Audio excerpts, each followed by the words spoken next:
Nagsasampling lang ako. Sasampling karga mo dito.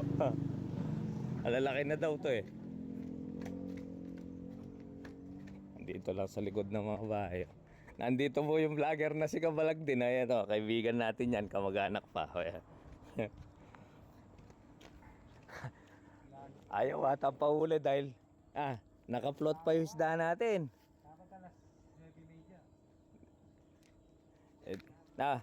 Magpakape ka muna.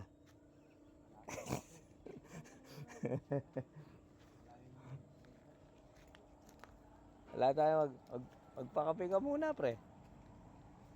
Ayan, naka-float na yung isda. Kitang-kita naman ako kasi. Daytime na natin. Yeah. And ibig sabihin nun naka-float yung isda, nakalutang pa ngayon. Wala pa ho yung di pa tinamaan kasi ng araw kaya nakalutang pa yung uso ng tilapia. Oh. Mahina po yung oxygen pag ganyan. Papalakas pa yung mga isda niyan.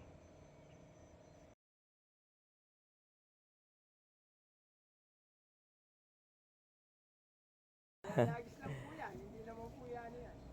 Paano ayan kung yung dala natin wala, siya yung magaling magdala yan. Si Kabalag po, yan ang magaling magdala. Mga taga-Guam. Marami po tayong kabalen dito sa Guam eh. Minsan nakikita po yung mga video nila.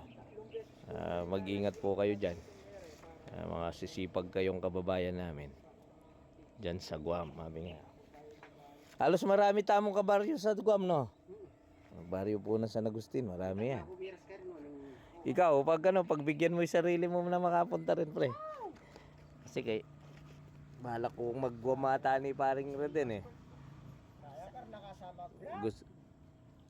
Gusto din.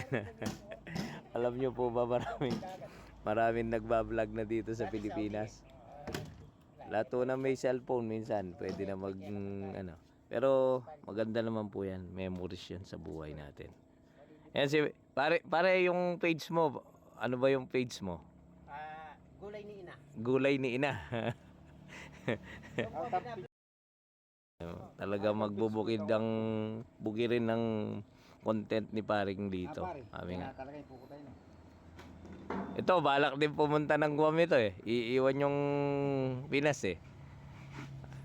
Ano lang po yun, para 1 or 2 taon na kontrata. Uwi, ganun lang yan. Para makabalik siya kaagad dito.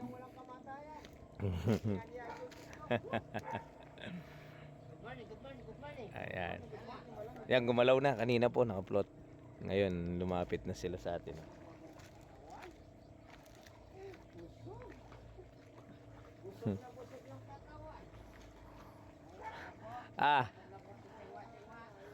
Pangguam na katawan niya na. Pangguam. Balak pong lisanin yung Pinas muna sa panandaliang panahon, sabi nga. Ayan. Ilarga po natin para kung ngangailangan ka ng maleta, pre, pairamin kita maleta. Yan. Mag-apply ka ta pa.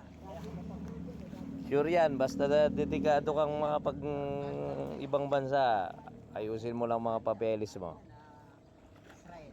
Papayagin ka ng sitwasyon na nabi nga.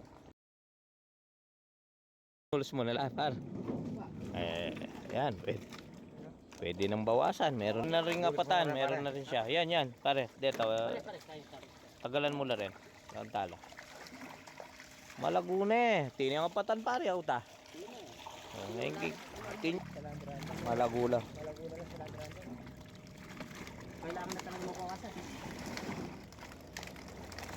Alos ba kanyang laring harvestan me? Yan size rin. Papi, may alamin na. Yan, tignan nyo ang isda natin, no? Sige, iagis mo yung apatan yan. Sige. Tignan mo yung mga sizes. Yan.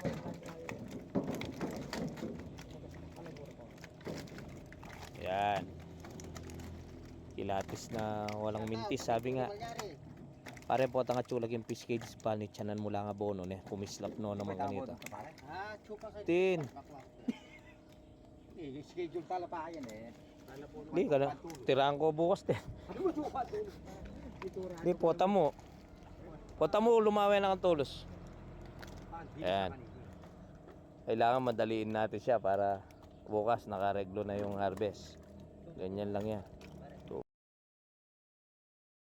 Ito yung possible na nasa landara natin size so pinapili ko tapos bibilangin. Ayan. Sige po may nasa tutok eh. Wala na nga sa panin niya. O ayan o. Kailangan bawas muna talaga. So sakto lang mo lang yung doon, makakapangay ka pa si Bani. Pwede na kita ang presyo mo par. Na. Ba't malalati yata ako ito? Tinawabi no? Bibilang niya. Ayan. Ito, wag natin tanungin kasi baka bumalik sa isang bilang na naman eh.